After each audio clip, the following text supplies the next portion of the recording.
What up, everyone? Welcome to PFC 246, our third installment of World Cup 2018 Madarasha. We've already reviewed Group A and Group B. If you guys haven't seen those or listened to those yet, go back, find them wherever you listen to podcasts. They'll be there. But today we're going to get into Group C. Group C teams, we're talking about France, Australia, Denmark, and Peru. We're going to go one by one with each of our predictions, top two teams to make it through to the round of 16. I'm going to go ahead and kick it off. For me, this is an easy one, top spot. France running away with this group. In second place, I got Australia. Oh, Socceroos. Oh, stop that. Who you got? Right, what do you got? You seriously? Oh my goodness. Australia? I'll tell you why in a second. Go ahead. All right. Well, obviously, France is going to come in first. I think you'd almost have to be a fool or a crazy man to go against them to come in first in the group. I'm stuck between Peru and Denmark, but I'm going to have to go with Denmark for the fact that Christian Eriksen, this very well might be an audition for Barcelona. Love it. Al? I get the same as Bus. I got France obviously winning it, and Denmark coming in second thanks to Christian Eriksen. And Peru, I think they have a chance with their captain Guerrero suspended for the tournament. So that's their talisman. So I don't see Peru going too far. Yeah, my boy Guerrero got caught up. Hustling those Man United accelerants. You know, those a little extra. Read about it. But I got France finishing number one, and I got Denmark as well going through. You guys talking about Christian Eriksen. What about my boy Kasper Dolberg? Predicting he's gonna have a good showing here. Young Ajax striker. We'll see what he does. Yeah, man, Dolberg's getting a lot of heat right now for him. Like Christian Eriksen auditioning for Barcelona and Real Madrid, Dolberg is auditioning for that next step up. He's been catching a lot of heat throughout the year, this 2017-18 season. Not sure if he's going to quite make the move yet. He's very young, but I mean, if you have a good World Cup, like we've said before, time and time again, a guy like James Rodriguez scoring that volley, and all of a sudden he's going to Real Madrid for hundreds of millions of dollars. Same thing could happen with Dolberg. Everyone knows there's talent there. The question is he ready to pop yet, or does he need another 2 or 3 years at Ajax? We'll see. Dude, the reason I chose Australia, my Socceroos, man, you guys should know this by now. I know why. The myth, the legend, my boy Tom Rogic. Oh, wow. Out here. Who you thought I was going to go with? Tim Cahill? Yeah, I thought you were going with Tim Cahill. Tim Cahill's the other legend, man. Rogic is going to feed it to Tim Cahill. Cahill's going to lay it off, and Rogic scoring from 30 yards, bro. This dude's sharp. Played at Celtic this year. Obviously, his career is kind of winding down to an end. Didn't make many appearances for Celtic this year in the Scottish Premier League. Got himself 4 goals, 4 assists. Not too productive, but in the World Cup qualifying, got himself 5 goals and 1 assist. But yes, to your point, Tom, Tim Cahill, the old man out here still doing it, managed to get himself the match winner in the World Cup playoff. He's a problem. He's a problem, man. Scored a header, as always. I mean, he's the best header of the ball under 6 feet, man. This dude, even when he was at Everton, he was scoring goals with his head at 5'10". So Tim Cahill and Rogic, absolute beast for me. I think the heart is going to put him through. I admit Denmark is better quality. There's no doubt. Well, hey, let's not forget about Australian boys, Aaron Moy. Yeah. Huddersfield, Premier League represent. And my old captain of Palace, Miles Jedinyak, still captain of the national team. So there is some experience with this squad in Australia. And they do have the experience with Tim Cahill. So they could make a shout. I like the second place shout, but I don't see it. And don't forget go ahead, Al. No, you go. Don't forget about my boy Harry Kewell, still playing with Australia. These guys, man. Like, no, he's not. Is he? No, he's not. Nah, he's not. I was gonna say, man, no way. Let it go, Australia. Let it go, dog. They got so many old dudes. Hey, man, that's all they can get. By the way, shout out to Yedinak, best beard I think in professional football, this guy's out there looking like a Viking. He should be playing for Iceland with that beard, man. Huss, you were laughing at me about Australia, bro. Tell me why. Well, they're washed up. I mean, Damn. Tim Cahill, what is he going to do? Honestly, this is his swan song. Basically, he's not doing anything in the cup. Australia has one of the easiest groups to get into the World Cup with. When it comes down to it, if you put Australia in almost any other bracket, they don't even sniff a chance. So Australia, that's just an easy win for big teams like France. Maybe someone get injured. That's the worst case scenario for France facing Australia. I was looking to the Dolberg. That's a good shout out for him, but because he's been linked with so many clubs, especially because he's been younger, I've been trying to think of the young player that went to Real Madrid a couple years ago, and I can't find his name. I blanked on his name. The Norwegian kid. What's his name again? Yeah, Martin Odegaard. That's what I was thinking about. I feel like there was almost like a little similarity in my mind right there, where if he makes that jump to Real Madrid, he's almost going to get lost in that translation right there, that little system. Yeah, it's possible, man. I don't know if Real Madrid would pick him up this early. They might, man. Who knows? I only used Real Madrid because of James Rodriguez, but I think maybe a couple EPL teams might swoop in for maybe a Tottenham if they're looking for cover for Harry Kane, get a young guy going. He could easily go to France. He could go to Spain, not necessarily the top teams, but mid-table clubs. He's very young, man. So best move would be for him to stay. Stay where you are. Agreed. Keep proving your talent and getting your time, get your minutes. And get your education, man. That IX education is absolutely brilliant. Guys like Zlatan came out of that program. So yeah, man, I don't see why he would rush out, but I'm telling you, man, if he has 3 goals in 3 games, someone's gonna pick him up. I mean, the World Cup, as much as it is for entertainment, for these players at this level, it's an audition. It's a tryout on the biggest stage in the world. And if you're a young under 23-year-old kid and you come in and you get 3 goals in the 3 qualifying games, even if your team doesn't go through, you might earn yourself at minimum a contract renegotiation. Well, we All saw right, it quick with question. Thomas. Yeah. Also, Ronaldinho, way back in the day, early 2000s. Yeah. I mean, I just remember seeing that first free kick. I was like, oh, damn. 2002. Yeah, because when I just remember that people were talking about him coming up, and whatever. I was like, I'll follow it a little bit. I like the Brazilian team, as I think everyone did. And then out of nowhere, this kid just started lighting up the tournament. And then next thing you know, he's the best player in the world. Well, So after that World Cup, he went from PSG to Barcelona, and Champions Leagues and La Liga titles and World Player of the Years, followed. So that's a great point, Huss. That squad was it's a great case example. That Brazilian team. You had the 3 R's: Rivaldo, Ronaldinho, and Ronaldo, and Roberto Carlos. So young Robinho. Two, man. Yeah, Claverson. Was a young Kaká. Like, come on, that team was ridiculous. And going back to Peru real quick. I know we talked about Paulo Gallardo. Jesus Christ. Guerrero. Not playing in the World Cup. It's been Peru's been out of the competition for 36 years. This is their first appearance in 36 years. Good shot. As of May 14th, his ban was upheld to 14 months, from 6 to 14. But on May 20th, the World Players Union, FIFA Pro, wrote to FIFA to request that Guerrero should be allowed to participate. Open letter signed by Hugo Lloris, Mile Jedinak, and Simon Kajar. The captains of Peru's Group C opponents, France, Australia, and Denmark, also called for his inclusion. We are writing to you in relation to the situation of the captain of the national team, yada, yada, yada. So it looks like he's going to be at the World Cup, through them lobbying for him. This guy's going to be there for Peru, which is massive. He's their captain, old man, but... Wait, but is he gonna be there, or are they still trying to get him there? No, he's clear. He's clear to play. All of a sudden, Switzerland's Supreme Court. Switzerland's Supreme Court, but it was confirmed on June 4th that he's gonna be in there.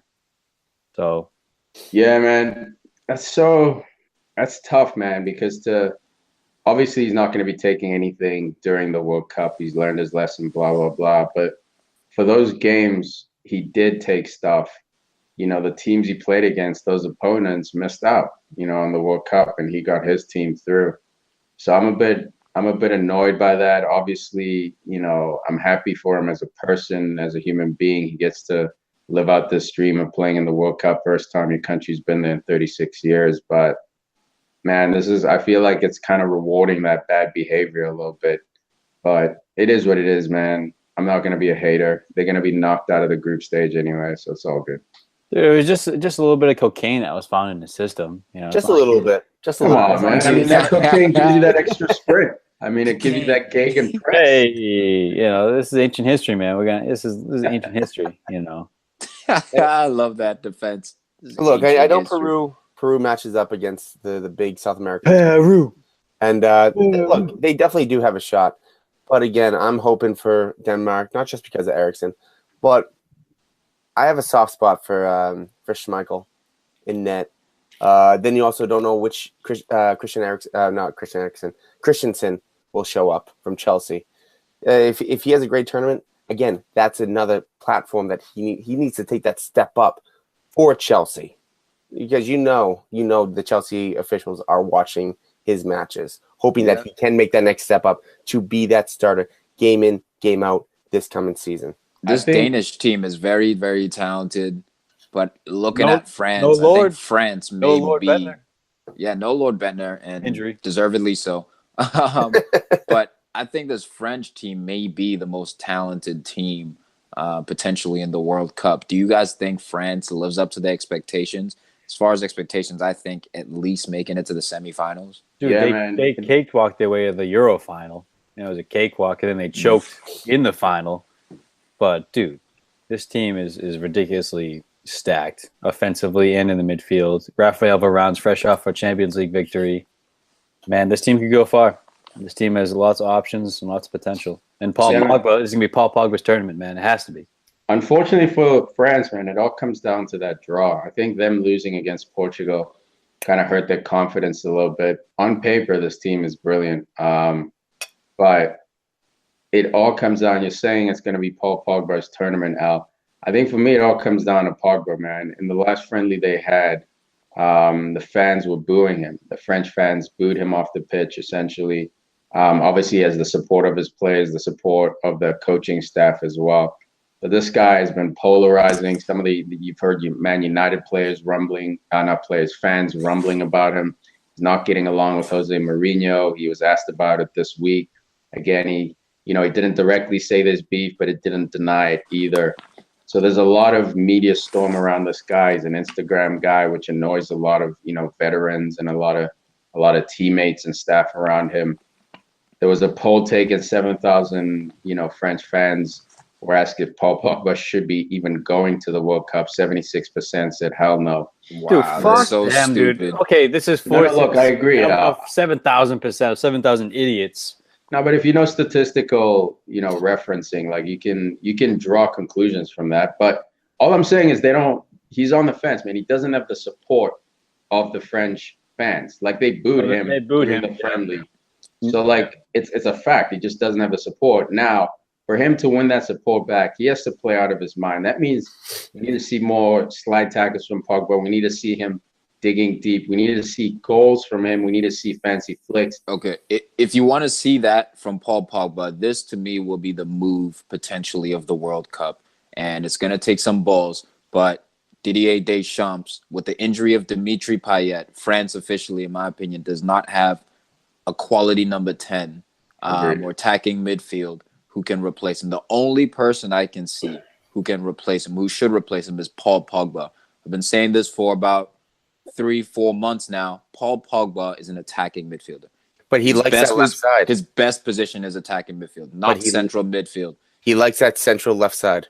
That's fine. He can drop a little deeper. You can always rotate in the midfield. Maybe Tolisso, if he starts, can push on a little bit sometimes. But for me, Paul Pogba is a number 10. He's a creative player, can shoot from distance. He is willing to help back from time to time. But again, you see that his defensive work rate, it's dropped since coming from Juventus. I don't think he has those legs anymore. Yeah. And I think that if Didier Deschamps puts Pogba at the number 10 spot, I think they'll be successful. Well, yeah, I he's don't playing think with his best friend Griezmann as well. You know, that him and Griezmann are tight. So if you play them right next to each other, 5 or 10 yards apart, you could see some chemistry. I don't think it's safe to say that he doesn't have the legs. He's still very young. I think it's more mental than physical. I think that he knows that he wants to be more of the offensive threat. So maybe he doesn't come back every single time like he used to, where he had to recover for Pirlo, where he had to get the ball and give it up. Or, also in Italy, he was able to just grab the ball and then he was able to dribble by multiple players in Italy, where rather than England, if he does that, he's going to get killed. Well, I mean, you're not allowed. Talking about support from the club side of things for Pogba, Jose Mourinho and United did just sign Fred from Shakhtar, who is a box-to-box holding midfielder, but has creative abilities, a modern N'Golo Kante mold. So with him and Matic essentially holding down that midfield with industry, Pogba for the club side is going to be able to play that forward role. So Mourinho is trusting this guy. He is playing for the future by signing this guy to cover his ass and give him that forward license to roam and be creative higher up the pitch. So I think on the club side, he should feel comfortable and that he is the guy going forward. I've read some left field articles, some caught offside style kind of articles that say potentially Fred is going to be the replacement for Pogba, in that when Pogba's having those games where he's not following instructions, he'll lose that starting position to Fred. And United looking to bring in another center mid to sort of have it Matic, Fred, Slaven Milinkovic, Slaven, and Savic, and then Pogba when he's acting all crazy.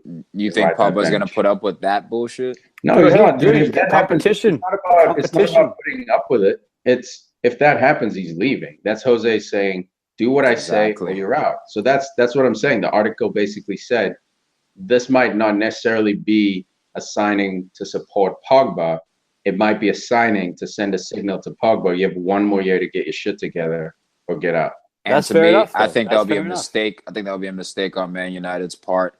Not necessarily Man United's part, on Jose Mourinho. I mean, Pogba's personality, he's a Galactico. I think he'd fit best at Real Madrid with all those stars, those personalities. Yeah. And I think that we have to look at Jose Mourinho and ask, is he getting the most out of Paul Pogba? If we were to put Pep Guardiola with Paul Pogba, you would have put more of an attacking coach, Jurgen Klopp with Paul Pogba, you deduce that they'd most likely get more from Pogba, at least in terms of goals and assists. And Pogba did have a pretty good year in terms of numbers for Man United. But the general, the cold shoulder that Mourinho can give, the tough love, it doesn't work with all players. Well, so you have to ask that question. Not only that, but you said, give Pogba one more year.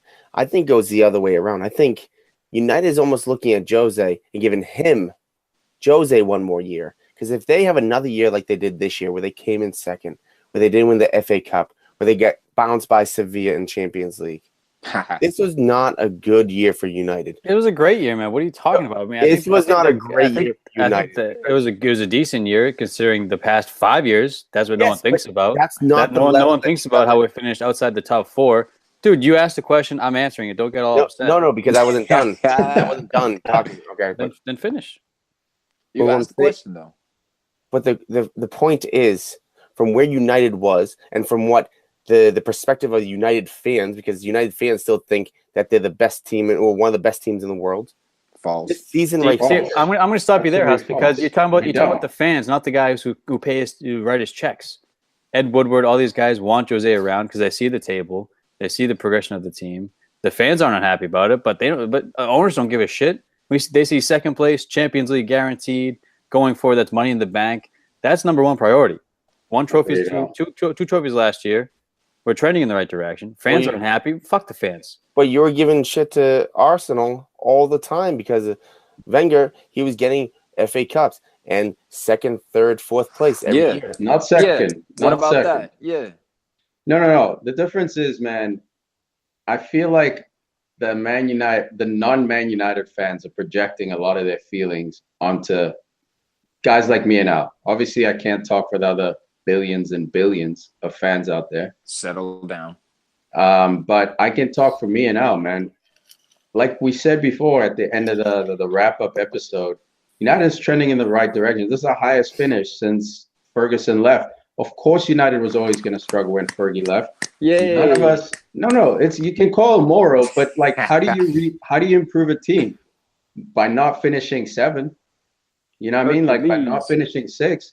So it's a trending in the right direction, as Al says. But I'm not sitting here saying this is good enough.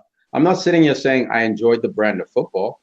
100% didn't. But if we win a Premier League playing Jose's way, dude, I'll take it. The difference is this year, Man City broke 13 records, guys. That didn't happen even under Fergie's watch.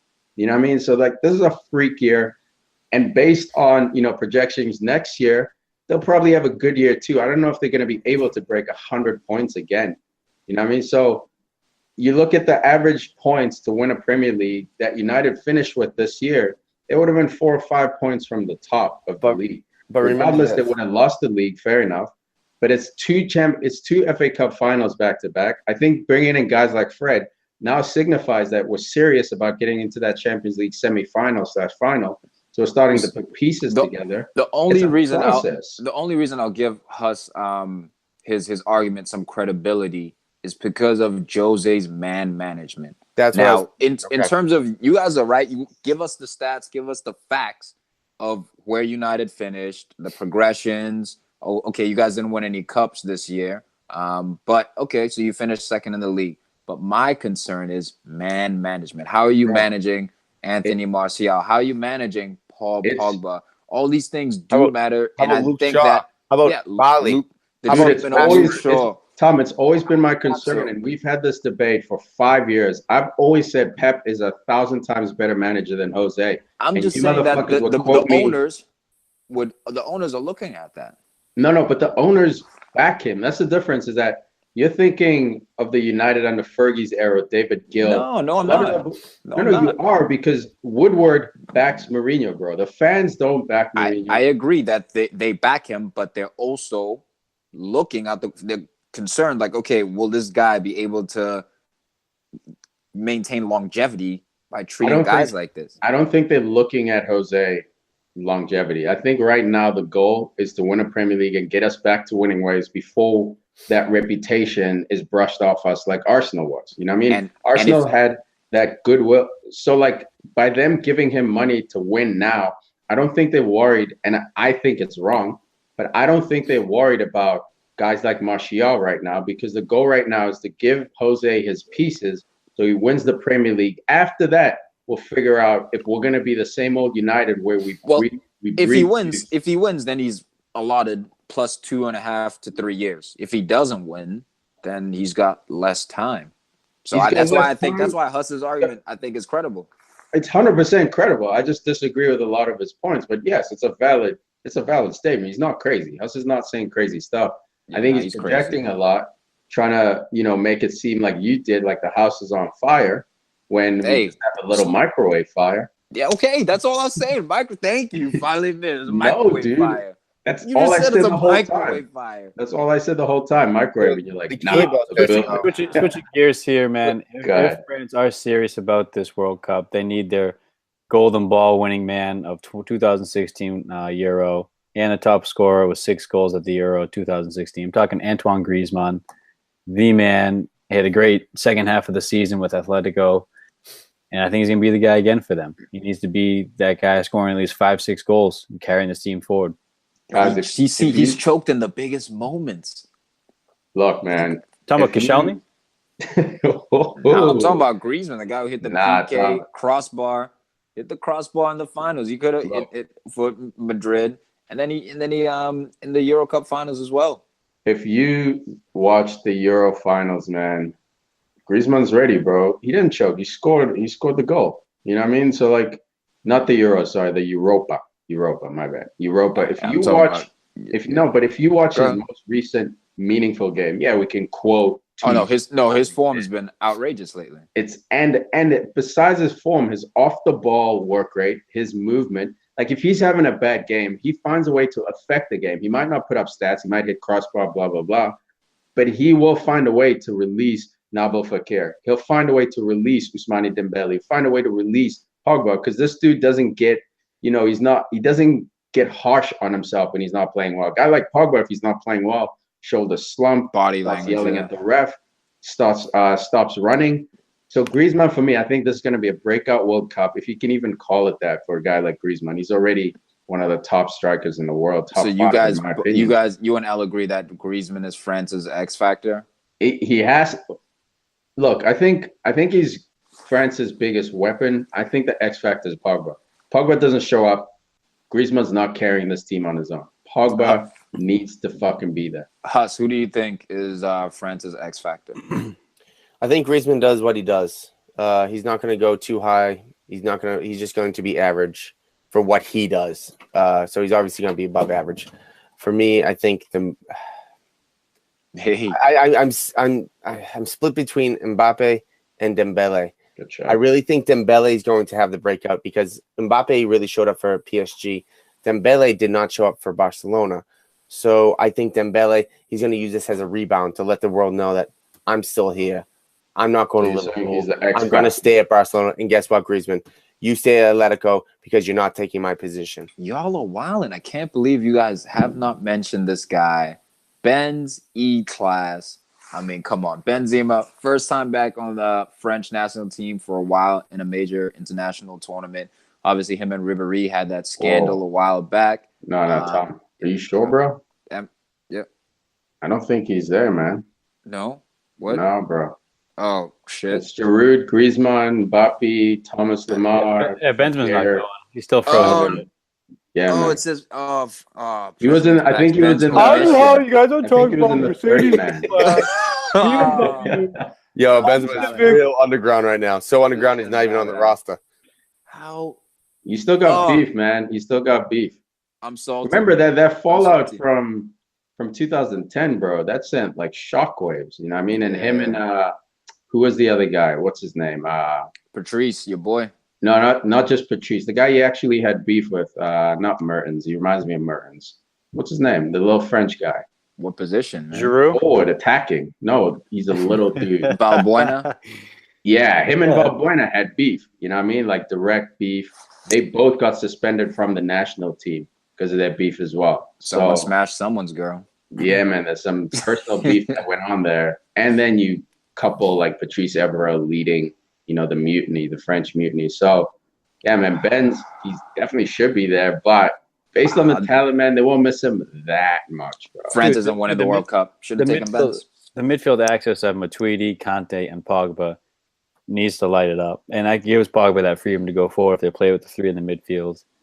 And, yeah, man, I mean, that's a solid three right there. I will say, though, mark my words, Tiki, Hugo Lloris is going to make a mistake in this tournament.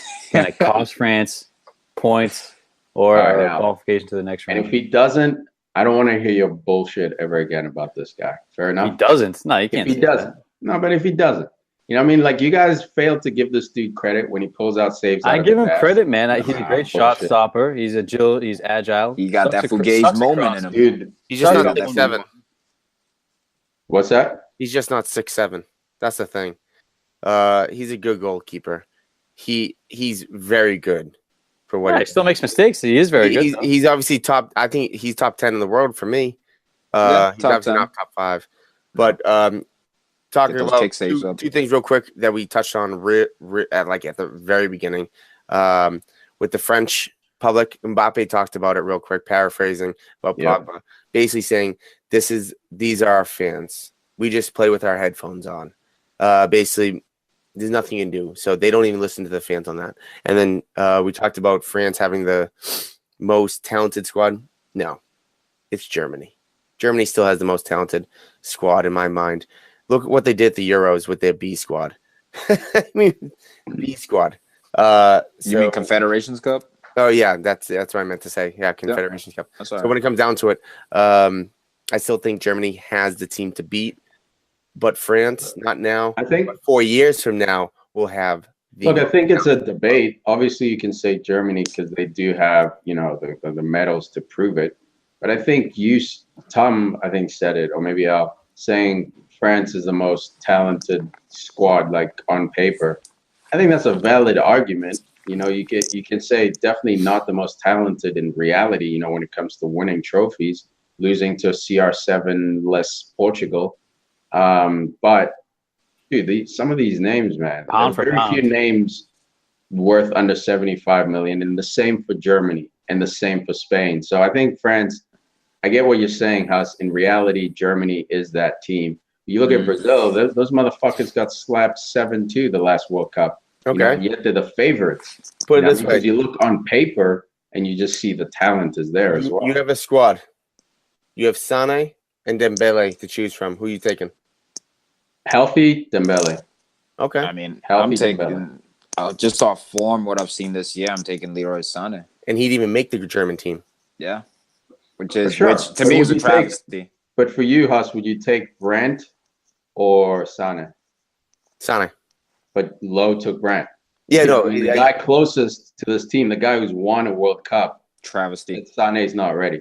So it's hard to even argue against Lowe. I'm not sitting here saying Sané's not good enough to be in that squad. That's not what I'm saying. What I'm saying is the guy closest, who's got a proven track record, saw something that disqualified Sané and qualified a guy like Brandt. I hope Germany does not win it now because they didn't pick Leroy Sané. I don't understand. Your personal beefs. Ben's first France with Benz, and now Sané. I don't get it. With Germany, you don't have to get it, man. Let this Jurgi Lowe, this machine, do work, bro. I hope y'all lose.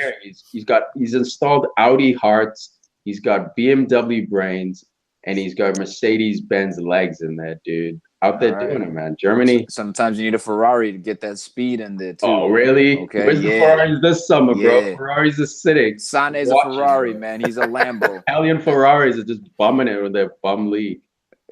Hey, he's a blend. He's like a Bugatti. One of the fastest out there, man. No, he is, man. He is. It's unfortunate. Talking about German people getting to make a difference this World Cup. Not that they're in this group, but Thomas Müller going for the Golden Boot again. Your boy, man. Going for the Golden Boot, going for the all-time top goal scorer. He already has 10 goals in 2 tournaments.